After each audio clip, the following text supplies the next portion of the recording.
Satuan TK Kasih Anak Bangsa terletak di Jalan Mak Jambek, Kelurahan Raja Seberang, Kecamatan Arut Selatan, Kabupaten Kota Waringin Barat, Kalimantan Tengah. Berangkat dari tantangan besar yang terjadi di lingkungan sekitar sekolah, di mana kurangnya kesadaran masyarakat akan masalah sampah. Sebagian besar peserta didik menunjukkan perilaku membuang sampah sembarangan. Hal ini merupakan hasil imitasi dari kebiasaan masyarakat sekitar dan keluarga.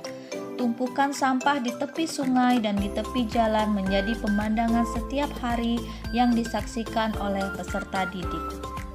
Sebagai pendidik, David Yulisar merasa bertanggung jawab mengajak peserta didik untuk peduli terhadap kebersihan lingkungan, memiliki budaya positif terkait penanganan sampah sejak usia dini. Dengan menerapkan pendekatan pembelajaran berbasis proyek bertema Aku Sayang Bumi, diharapkan dapat membangun dan meningkatkan kesadaran peserta didik untuk dapat mengelola sampah lebih baik dan lebih efisien. Target saya hanya satu, bagaimana saya bisa mengimplementasikan strategi pembelajaran dalam menumbuhkan budaya positif di sekolah TK Kasih Anak Bangsa. Kegiatan dimulai dengan pemahaman mendalam tentang masalah sampah. Peserta didik diajak mengunjungi tempat pembuangan akhir yang mungkin belum pernah mereka saksikan sebelumnya.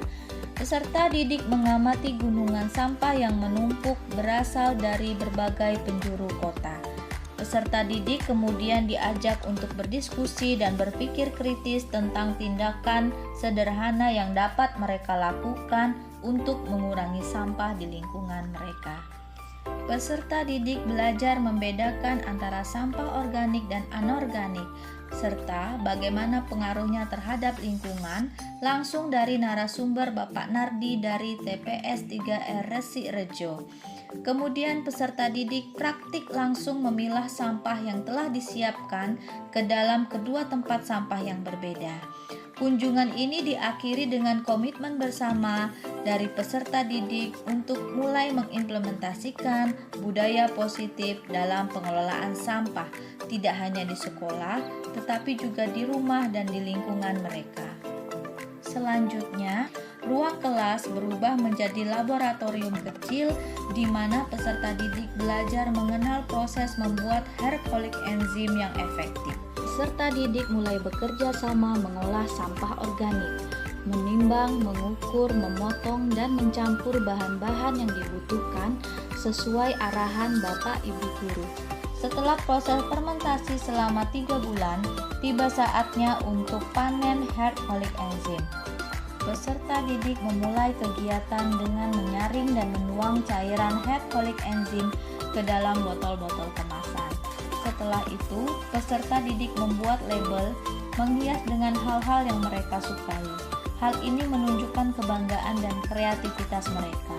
Ini adalah bukti bahwa melalui kegiatan berbasis proyek, membawa perubahan, serta menginspirasi peserta didik untuk memiliki budaya positif, peduli terhadap lingkungan. Pembelajaran berbasis proyek ini memiliki dampak nyata. Peserta didik menggunakan hair folic enzim untuk membersihkan ruang kelas. Mereka menyemprotkan cairan ke atas meja, lantai, dan menyiram tanaman. Hair folic enzim yang telah mereka buat dan kemas sendiri kini digunakan sebagai agen pembersih yang ramah lingkungan. Program pembelajaran ini telah berhasil memberikan perubahan positif bagi peserta didik. Peserta didik menunjukkan perilaku cinta lingkungan dengan terbiasa membuang sampah pada tempatnya, memilah sampah di lingkungan rumah, terbiasa membawa sampah non-organik dari rumah ke sekolah untuk diletakkan di bank sampah. Budaya positif lainnya, orang tua dan masyarakat sekitar mulai bergerak mengurangi dampak negatif sampah dengan aksi nyata mengelola sampah di lingkungan rumah dan membiasakan anak-anaknya untuk membawa kantong sampah jika berpergian. Program ini memiliki kelanjutan proyek.